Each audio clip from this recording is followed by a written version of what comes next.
So Emily and I have been talking about how natural selection, Darwin's theory of evolution, has differed from some of the ways that people have interpreted evolution over time. And specifically, was interested in this group known as the social Darwinists, who were mostly a group of sociologists and other sort of public policy makers who were trying to apply Darwin's theories to how the world should be ordered and how races should relate to each other, classes should relate to each other. Basically, how this idea of evolution could be used to explain the world around them in a social way. So, Emily, you were explaining to me how natural selection actually works. So just as like a quick recap on the way that natural selection works in biological populations is that there's some variation in the population that's heritable, meaning that it's in the organism's genes and it can be passed on to offspring.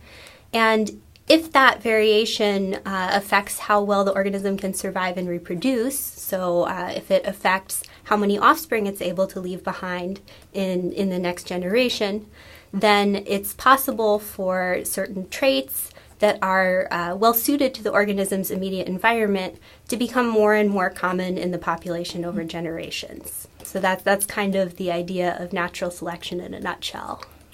Right. And we also talked about the fact that there's no such thing as one race or one organism being more evolved than another organism because we've all been evolving this whole time. So what I'd like to do now is just to talk about some of the ways that the sociologists of this time kind of misapplied Darwin's theories and just get your opinions on how what they were saying actually relates with how biology really works. So Herbert Spencer was a sociologist from England he's actually the person who coined the term survival of the fittest, which I think is interesting. So it wasn't Darwin who coined this term, but rather Spencer.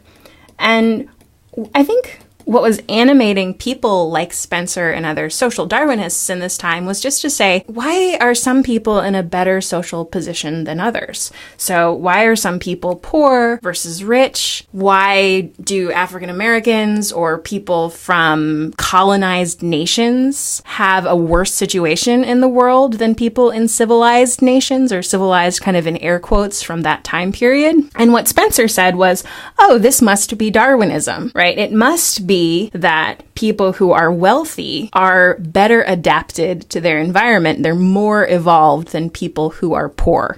So I think this idea of difference between the classes was one of the first animations behind the idea of social Darwinism. So is there any way that actually relates to how biology explains Darwinism? I mean, I think that's really a case of an idea from biology being not very accurately applied to society. I think that there was probably a strong motivation for someone in Spencer's position to want to explain things in that way, because that would justify inaction on his part and sort of say that this is acceptable because it's quote unquote natural. I think that it's really not a very scientific or even an investigated perspective. I think that it was sort of an effort to fit something, sort of a round peg in a square hole, so to speak.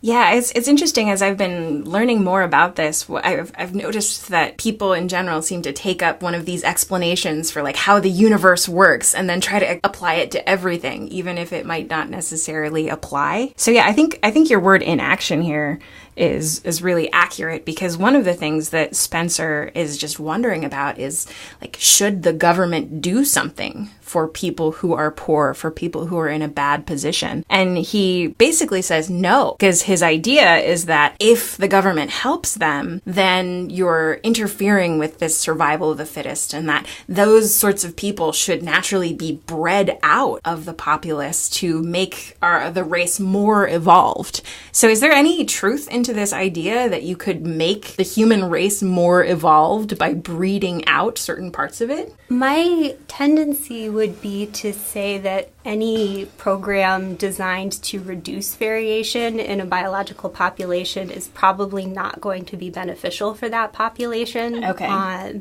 So that's kind of a broad statement, but if you look at factors that make endangered species endangered, one of the big ones is that they have very low genetic variation in their gene pool. And that means that harmful gene versions are more likely to come together in the same individual, so it's more likely for there to be genetic defects, genetic disorders. In general, a high level of variation is an indicator of a healthy population, and a low level of variation, or any population where you have intensive inbreeding of similar individuals, that's going to be a population that's probably less healthy. Interesting, because there's this very popular movement in the United States and then moving on to places like Germany, where we see this very strongly in the Holocaust, of eugenics, right? The idea that you can make your race more and your country more evolved, more fit, this survival of the fittest, by breeding out certain things that are termed undesirable. I mean, in terms of long-term population survival from a biological standpoint, I don't see how that could be beneficial. I mean, you never know what's down the road. You never know if there's a new infectious disease that's going to show up and who's going to be resistant to it. Somebody who has genetic variation that doesn't matter right now, but you don't know who that's going to be. So it's that sort of general principle applies, that the reason variation is great is it prepares a population to deal with an uncertain future. This is so interesting to me, because I think you see this a lot in history, because people in some ways here, they're very much confusing culture for biology, right? Because in many cases, they're saying that traits that they see as culturally undesirable, looking through the eyes of white supremacy, of sort of this racial and cultural supremacy of people from England, from the United States, from Western Europe, they're looking around them and they see people who are different from them, and they ascribe that to a kind of biological inferiority, when in fact it's just a cultural difference. I think that that's a very good way to state it. I think that there's just a big conflation here of cultural and biological, and applying ideas that might be great for one in a place where they're not actually as well suited. Yeah, and I think one thing that also interests me about this is the way that things like eugenics are used as justifications, and using Darwinism as a justification for not helping certain people, for saying, oh, you're less evolved, you belong at the bottom of the social scale, and if I help you, then I'm not helping us evolve as a race. With also kind of a flip side of saying, oh, we must help certain cultures become more civilized. And you see that a lot in the era of colonialism, which is also big in the Gilded Age. It's kind of becoming a world event in the Gilded Age as England begins to take colonies in India and Africa, and other nations do the same. One of the justifications that they're giving is these people are less civilized than us. They're less evolved than us, and so we have to help them. It's the white man's burden, a phrase by Rudyard Kipling, to help these other races evolve. Yeah, I mean, that's a very definite conflation of biological and social. I mean, teaching people to behave in a different way does not affect their biology. That was actually one of Spencer's misconceptions. He was an adherent of Lamarckian evolution, which would suggest that if you gain a trait during your lifetime, you will biologically and genetically pass it on to your offspring. And you may pass it on to your offspring by teaching them something, but genetic traits that are acquired during your life, you don't pass those on. You actually don't generally inherit acquired genetic traits. Yeah. Exactly. So I think that definitely reflects a confusion in terms of what biological evolution is and how it works mechanistically.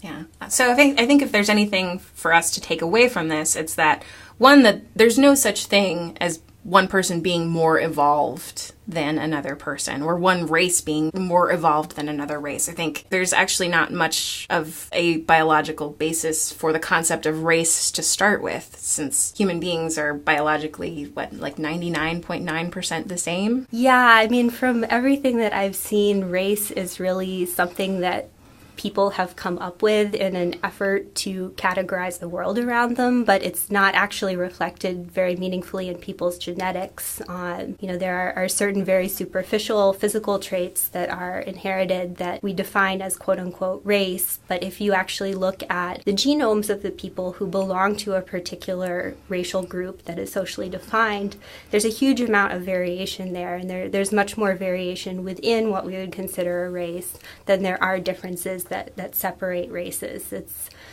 a pretty arbitrary way to categorize people.